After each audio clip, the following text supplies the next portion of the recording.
आदाब। मुंसिफ टीवी की खास पेशकश बियॉन्ड बॉर्डर्स में आपका इस्तकबाल है और मैं हूं सैयद अहमद जीलानी। बियॉन्ड बॉर्डर्स में आज बात करेंगे गजा में नस्लकुशी के 2 साल मुकम्मल, इजराइल को क्या हुआ हासिल।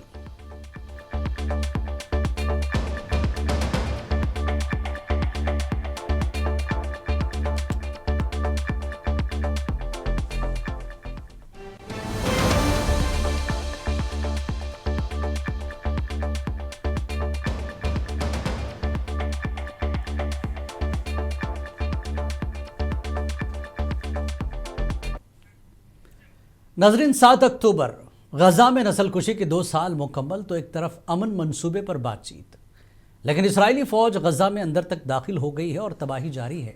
सवाल यह है कि इसराइल ने अब तक इन 2 सालों में हासिल क्या किया। इन 2 सालों के दौरान ऑफिशियल आंकड़ों के मुताबिक 67,000 से ज़्यादा फ़लस्तीनी हलाक हो चुके हैं, जिनमें कम से कम 20,000 बच्चे शामिल हैं। अक़वाम मुत्तहिदा और दीगर इदारों के मुताबिक इसराइली कार्रवाइयाँ गजा में कहत, सेहत की सहूलियात की तबाही और इमदादी कारकुनों के कत्ल व गारतगिरी जैसे शदीद इंसानी अलमिया को जन्म दे चुकी है। जंग के आगाज़ से अब तक 1,69,000 से ज़्यादा अफराद ज़ख्मी और 3,000 से ज़्यादा बच्चे अपने आज़ा यानी अपने पार्ट्स वो खो चुके हैं, हाथ पैर नहीं हैं। अस्पतालों पर हमलों और मेडिकल स्टाफ की गिरफ्तारियों ने हेल्थ सिस्टम को मफलूज कर दिया। अक़वाम मुत्तहिदा के मुताबिक गजा में कहत सरकारी तौर पर शुरू हो चुका है, जबकि खुराक हासिल करने की कोशिश में शहरियों को भी गोलियों का सामना करना पड़ा। माहिरीन के मुताबिक ये इक़दामात बैनुल-अक़वामी इंसानी क़वानीन की संगीन खिलाफ वर्जियाँ हैं, लेकिन खिलाफ वर्जियों पर इजराइल की कान पर जू नहीं रेंगती। कोई डर खौफ नहीं, कोई कानून इजराइल पर काम नहीं करता। 2 साल की गजा जंग में आखिर सवाल यही है कि इसराइल को हासिल क्या हुआ। इस अहम मुद्दे पर बात करने के लिए हमारे साथ खास मेहमान है डॉक्टर राजन कोचर, एक्सपर्ट है इंटरनेशनल पॉलिटिक्स के, और सोहेल काज़मी साहब सीनियर जर्नलिस्ट है, आलमी उमूर पर आपकी गहरी नज़र रखती है। बहुत बहुत इस्तकबाल, स्वागत है आपका। डॉक्टर राजन साहब, जिस तरह से गजा में जेनोसाइड को 2 साल हो चुके हैं, क्या अब भी ये जुल्म जारी रहेगा? जिस तरह से कार्रवाइयाँ चल रही है, आपने इस प्रोग्राम में कई बार कहा था कि है कुछ और होने वाला कुछ और है। जनरल साहब, देखिए, अभी 2 साल हो गए हैं जी। और जो ऑब्जेक्टिव इजराइल का था, 2 ऑब्जेक्टिव इजराइल लेके चला था जंग में जी। एक तो अपने जो होस्टेजेस को रिहा कराना जी। और दूसरा हमास को खत्म करना। कोई तीसरा ऑब्जेक्टिव नहीं था। नेतन्याहू ने जब ये डिक्लेयर किया था, अगर आप उसकी आपके पास रिकॉर्डिंग क्लिप होगी जी 2 साल पुरानी, तो उसमें आपको क्लैरिटी आएगी कि ये 2 ऑब्जेक्टिव थे इजराइल के। तो आज हम जब यहाँ पे इस मुकाम में बैठे हैं, 2 साल के बाद हम डिस्कस कर रहे हैं जी। हम पहली चीज हम ये एनालाइज करना चाहेंगे कि क्या ये ऑब्जेक्टिव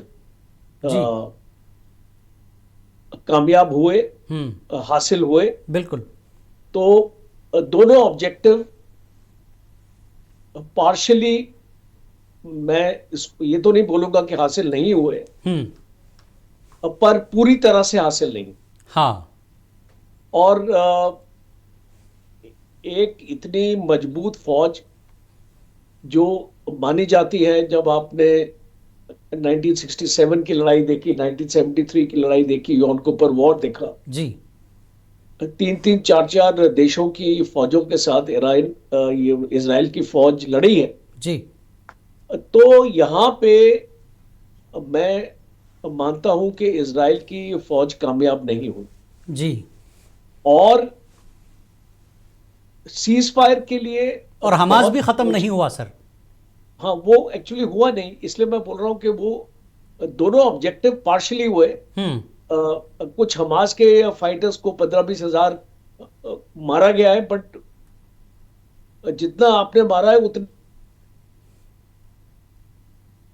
उतनी तादाद में तो और जन्म ले लिया और लोग जुड़ चुके हैं उससे।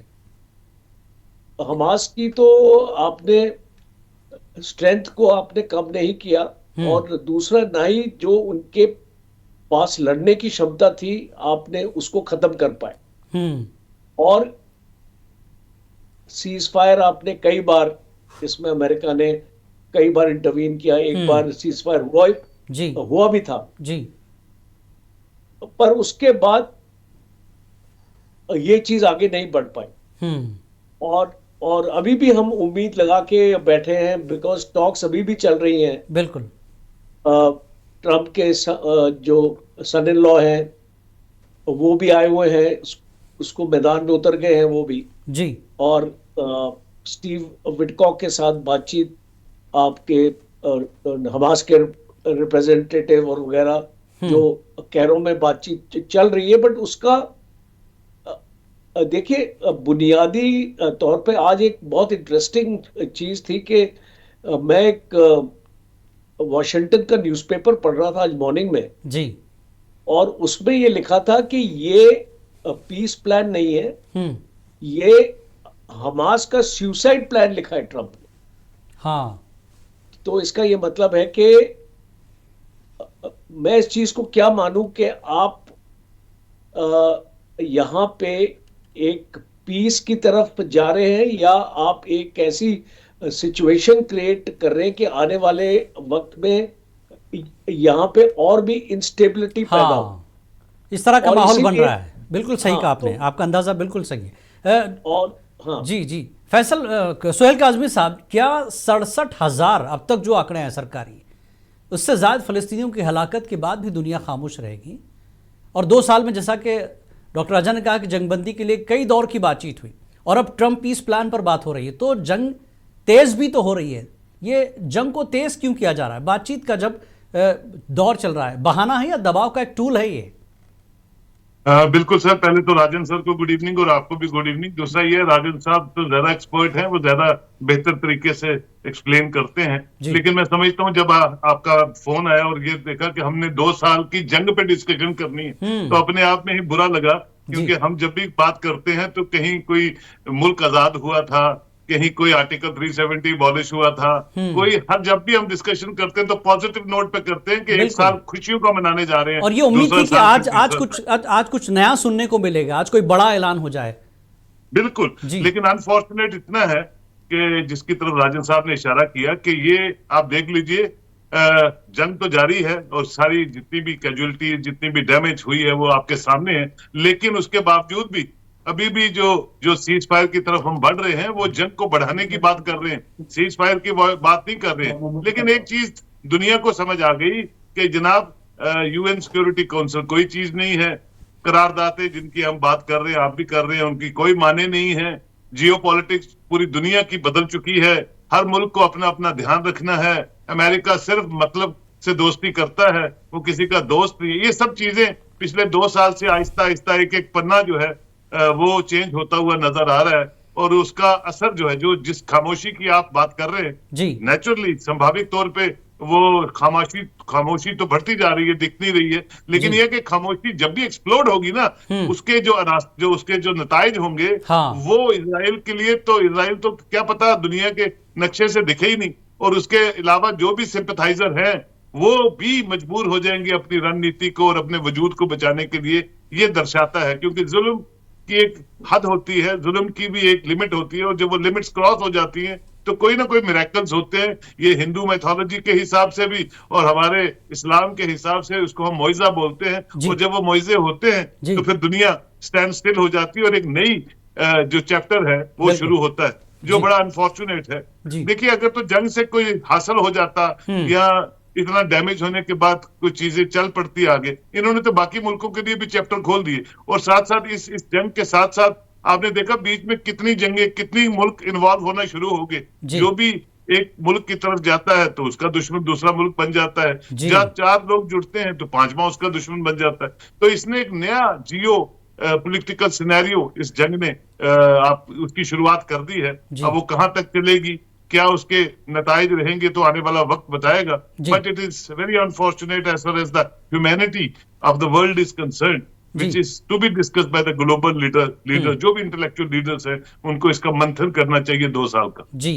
डॉक्टर राजन साहब, जिस तरह से गजा के लिए अंडर डिस्कशन पीस प्लान है और वाकई कुछ हालात बदल सकेंगे, लेकिन मैं आप ही की बात को एक सवाल के तौर पर पेश करूंगा, क्योंकि इजराइल को पूरी तरह से जिसने 2 चीज़ें उसके जहन में थी जो हासिल नहीं हुई, एक हमास को ख़त्म करना और दूसरा जो है गाज़ा को हासिल करना एक तरह से, या अपने अपने आप को जो है आगे बढ़ाना, ये दो चीज़ें उसकी एक तरह से हासिल नहीं हुई। तो क्या ट्रंप ने एक शॉर्ट टर्म प्लान बनाया है इजराइल की हिमायत के लिए कि चलिए इस रास्ते से चलते हैं, हासिल हो जाएगा?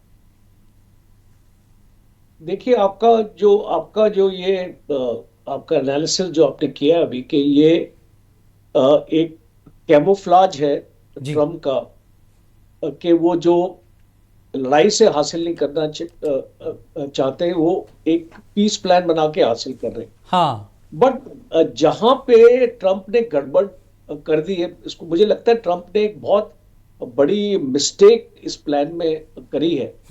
और वो एक बुनियादी मिस्टेक है। अगर एक पीस प्लान को अगर हम आगे लेके, अगर हम उसको सिंसेरिटी से, जी। और ट्रम्प के पास इतनी ताकत है कि वो नेतन्याहू को भी इस पे एग्री करा लेते।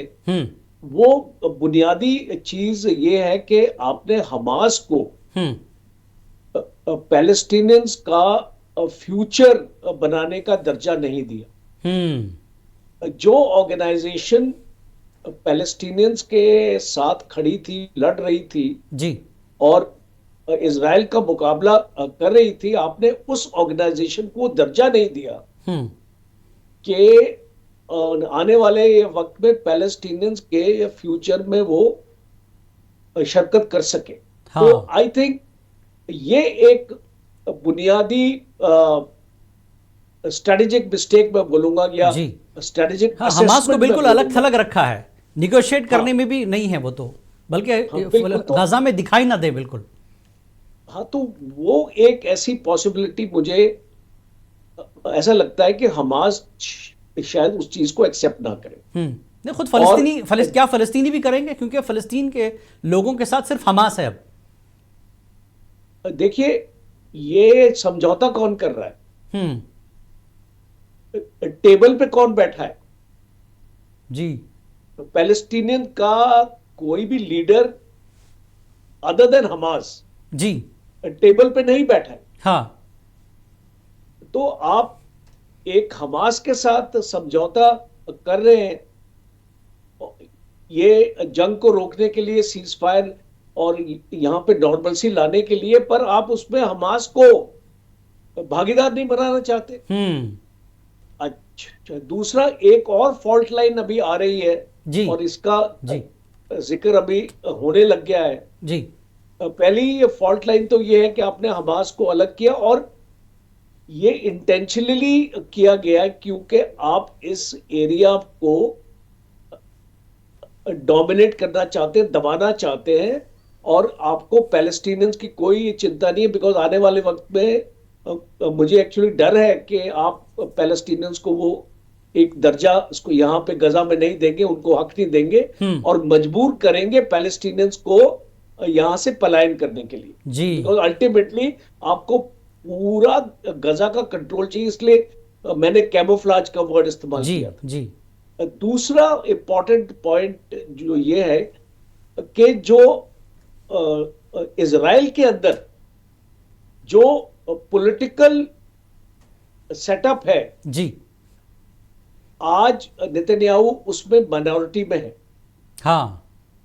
और जो राइट विंग एलिमेंट है इजराइल का, वो इस पीस प्लान से नाखुश है, बिकॉज वो नहीं चाहते कि इस तरीके से एक पीस प्लान आगे लेके जाया जाए। और अब नेतन्याहू को इंटरनली बहुत प्रेशर आ रहा है इस पीस प्लान को आगे नहीं ले जाने के लिए। तो ये दो इंपॉर्टेंट पहलू हैं जी। मैंने सोचा कि मैं इसका जिक्र जी आपके प्रोग्राम में करूं। तो प्लान ही इस तरह का बनाया गया है कि नेतन्याहू को भी बचाया जाए और इजराइल की साख को भी बचाया जाए। जी बिल्कुल बिल्कुल जी। सोहेल काज़मी साहब, इजराइल क्या गजा पर 2 साल की जंग के बाद नहीं लगता कि अलग थलग हो चुका है? जिस तरह से फ़लस्तीन को तस्लीम किया जाने लगा दुनिया के कई ममालिक की तरफ से, ये भी एक दबाव था इस राह पर आने के लिए कि अमन पीस प्लान पर बात की जाए। देखिए सर, नेतन्याहू जो है वो एक सैंडविच के तौर पे बन चुका है अपने मुल्क में भी और पूरी दुनिया में भी। और वो ऐसा सैंडविच है, ना उसको आप निगल सकते हैं, और ना उसको आप वॉमिट कर सकते जी। हैं। तो नेतन्याहू, देखिए सबसे बड़ी बात है कि अपने देश में मुखालफत, दूसरा वो न्यूमरस केसेस में इन्वॉल्व है, करप्शन के केसेस में, और इसका फायदा जो है वो अमेरिका कहीं ना कहीं हर तरफ से लेता हुआ नजर आ रहा है। जी। और उसके साथ साथ जो उसके समर्थन थे भी, जो जी। पुराने वक्त में इजराइल के साथ कहीं ना कहीं सिंपैथेटिकल ग्राउंड्स पे कहीं नजर आते थे या बड़े अच्छे भागीदार थे, वो भी आहिस्ता आहिस्ता बैकफुट पे जाते हुए नजर आ रहे जी। हैं। और तीसरी बात जो है, मरता क्या ना करता, जो जिस तरह से नींव रखी थी इस जंग की शुरुआत की, वो नींव जो है कहीं ना कहीं बढ़ती बढ़ती बढ़ती बढ़ती एक लंबी चौड़ी खाई में तब्दील हो चुकी है। जी। अब पीस प्लान जो है, जैसे राजन सर ने कहा, उसमें भी यही दिखता है कि सिर्फ डिक्टेटरशिप है, कि हमने यही सोचा और यही करेंगे। इसमें इंसानियत कहीं नहीं दर्शाती है, इसमें किसी दूसरे मुल्क के जो अपने पॉइंट ऑफ व्यू है वो कहीं नहीं दिखते हैं। जब आप नेगोशिएट करते हैं तो दोनों पार्टीज जो हैं वो कहीं ना किसी रायनामा पे बनती हैं, और कहीं ना कहीं अपने अपने व्यू पॉइंट से वो एक प्लान बनता है। तो इसमें तो कोई ऐसा चीज दिखती नहीं है। तो ये जब चीज दिखती नहीं है तो ये आगे बढ़ेगी भी नहीं। और सबसे इंपॉर्टेंट है कि इजराइल के लोग जो हैं वो डेमोन्स्ट्रेट करते हैं नेतन्याहू के खिलाफ, और वो अब इलेक्शंस भी हैं, और ये सब चीजें नेतन्याहू को पता है, लेकिन वो एक सैंडविच बन चुका है, ना वो आगे जा सकता है ना वो पीछे जा सकता है। जो हुक्मनामा उसके पास आता है उसी को एग्जीक्यूट करने की वो बात करता है, और कहीं ना कहीं पे उसकी बॉडी लैंग्वेज में बहुत सी चीजें आप दिखती भी हैं, लेकिन ये है कि वो मानने को तैयार नहीं होता है, which is very unfortunate for Netanyahu in coming days. जी जी। डॉक्टर राजन साहब, जिस तरह से हमने 2 साल में गजा की तबाही देखी इसराइल की तरफ से, और उसमें एक जो हथियार था वो भूख वाला हथियार भी इस्तेमाल किया गया गजा में। इसके बाद इजराइल और अमेरिका की जो साख मुतासिर हुई है, पूरी दुनिया को गजा की तबाही ने बताया कि यहाँ गलत कौन है और सही कौन है। हमास को आप अलग कर दीजिए, अगर आप इंसानियत के नाते और वहाँ के लोगों की जिस तरह से तबाही हुई, बच्चे, बूढ़े, औरतें, इसका कितना असर अमेरिका और इजराइल की साख पर पड़ा है पूरी दुनिया में? देखिए, बहुत इम्पैक्ट हुआ है, बिकॉज जो पहले तो जो अभी ट्रम्प की जो पॉलिसीज, जिसको इमिग्रेशन, आप इसको देखिए कि ट्रम्प शुरू में विद इन 1 मंथ वो मेक्सिको के पीछे पड़ गया था, कनाडा के पीछे पड़ गया था जी। As a matter of fact Trump ने अनाउंस कर दिया था कि कनाडा भी एक यूएस का 51st स्टेट होगा। और आज देखिए पूरा मेक्सिको की पॉलिसी पे वो बैक ट्रैक कर गया है, बिकॉज उसका बैकलैश उसको बहुत मिला है वहां जी। और कनाडा के साथ भी उसने बैकफुट ले लिया है कि जिस तरीके से वो एक फ्रंट फुट पे बैटिंग एक्चुअली कर रहा था, अब ऐसे बाउंसर आ गए हैं कि उसको बैकफुट पे जाना पड़ गया। तो ये 2 पॉलिसीज आपको मैं इसको यहां पे जिक्र कर रहा हूं कि with in America also Trump के ऊपर जो अभी प्रेशर आ चुका है, और स्पेशली अभी ये पैलेस्टीनियन इशू में जो इजराइल का साथ देता नजर आ रहा है ट्रम्प जी, वहां पर भी एक पोर्शन है अमेरिका का। आपको याद होगा जब एक लार्ज स्केल स्ट्राइक्स और प्रोटेस्ट हुए थे जी यूनिवर्सिटीज में, हाँ, पूरी जी यूनिवर्सिटीज में ये अमेरिका के प्रोटेस्ट हुए थे इसी के ऊपर जी कि जो ये पैलेस्टीनियन पॉलिसी है यूएस की, उसका विरोध किया गया। हाँ।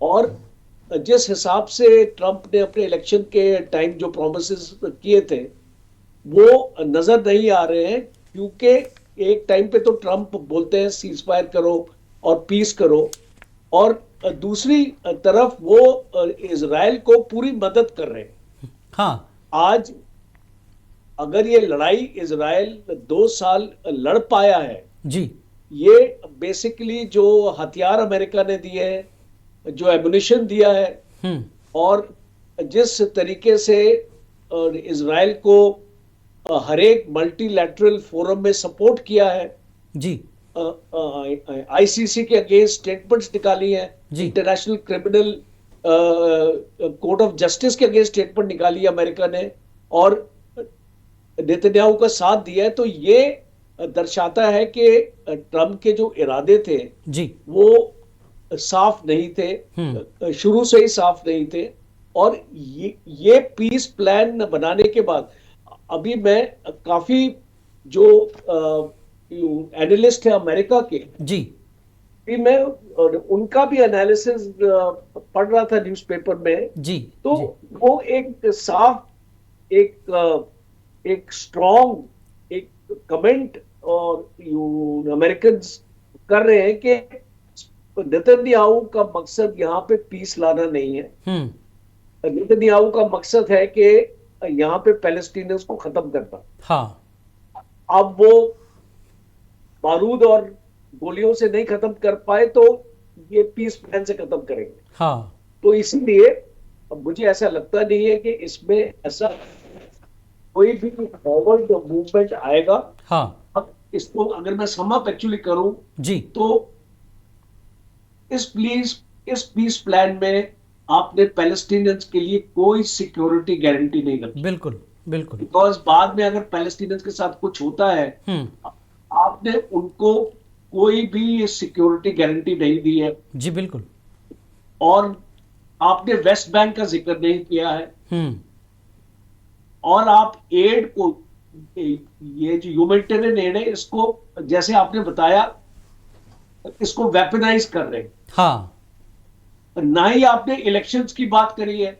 हाँ कोई क्योंकि जिक्र ही नहीं है बाद आगे। में अगर आप चाहते हैं कि इस एरिया में पैलेस्टीनियंस बसे और पैलेस्टीनियंस का ये एरिया माना जाए, तो आपको इलेक्शन तो करवाने पड़ेंगे। बिल्कुल।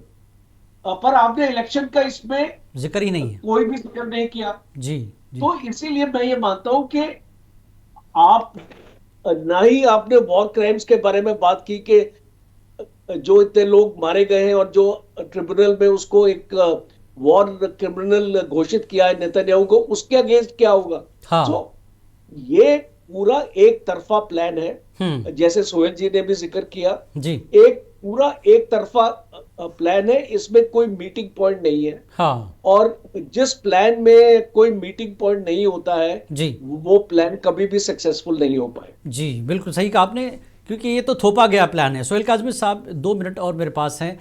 गज़ा में जो अमन पीस प्रोसेस की बातचीत आगे चल रही है, राजन साहब ने कहा कि कोई मौका ही हमास को या फिर खासकर फ़लस्तीनियों को दिया ही नहीं गया कि आप अपनी बात रखें, और आगे की कोई सिक्योरिटी नहीं। हमास हथियार नहीं डालेगा, पहले उसने कहा ठीक है सरकार का हिस्सा नहीं बनेगा, लेकिन क्या हमास फ़लस्तीन छोड़ेगा? महमूद अब्बास ने कहा कि कोई फ़लस्तीनी जो है फ़लस्तीन नहीं छोड़ेगा।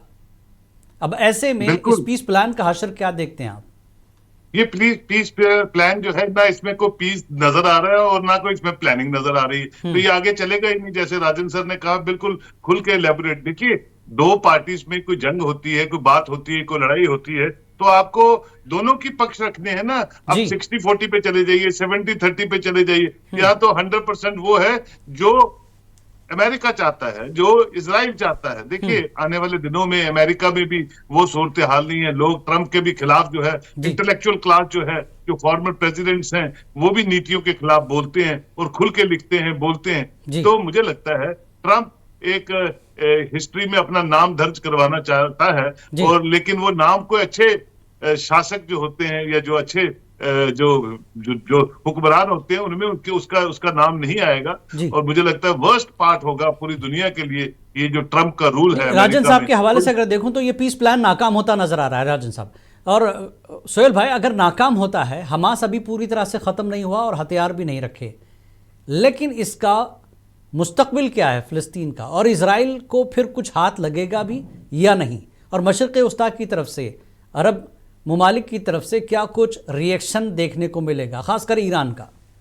अभी 2 साल से तो सर पे कफन बांध के ये सब चीजें चल रही हैं, और जो लोग सर पे कफन बांध के जंगों में शरीक हो जाते हैं डायरेक्टली या इनडायरेक्टली, वो फिर मरने मराने से नहीं डरते हैं। ये आपने 2 साल में देख लिया, तो मुझे लगता है 1 साल और देख लीजिए। लेकिन इसके जो रिजल्ट्स होंगे वो पूरी दुनिया को हिलाएंगे और दुनिया को सोचने पे मजबूर कर देंगे कि दुनिया किस तरफ बढ़ रही है, किस तरफ चल रही है, और इंसानियत किस तरह खत्म हो रही है। जी बिल्कुल, आप दोनों का बहुत बहुत शुक्रिया। डॉक्टर राजन साहब, आपने भी बहुत अहम पॉइंट्स रखे कि इस बातचीत का क्या हश्र होने वाला है और गज़ा में क्या कुछ सूरत हाल आगे जाकर सामने आएगी। बताया जा रहा है कि 20 नुकाती जो गज़ा अमन मंसूबा है अब अपने आखिरी मरहले में दाखिल हो चुका है। 2 साल की लड़ाई, अभी ये आज 2 साल मुकम्मल हो गए गज़ा में तबाही को लेकर। बज़ाहिर इस मंसूबे की कामयाबी या नाकामी का इन्हिसार इसराइल और हमास पर ही है, जो दोनों ही बज़ाहिर एक दूसरे के रिवायती दुश्मन हैं और एक दूसरे पर भरोसे को तैयार नहीं। यही वजह है कि आखिरी लम्हात में इस मंसूबे के मुस्तकबिल के बारे में कोई हतमी राय कायम करना बहुत मुश्किल है। बियॉन्ड बॉर्डर्स में फ़िलहाल इतना ही। आदाब।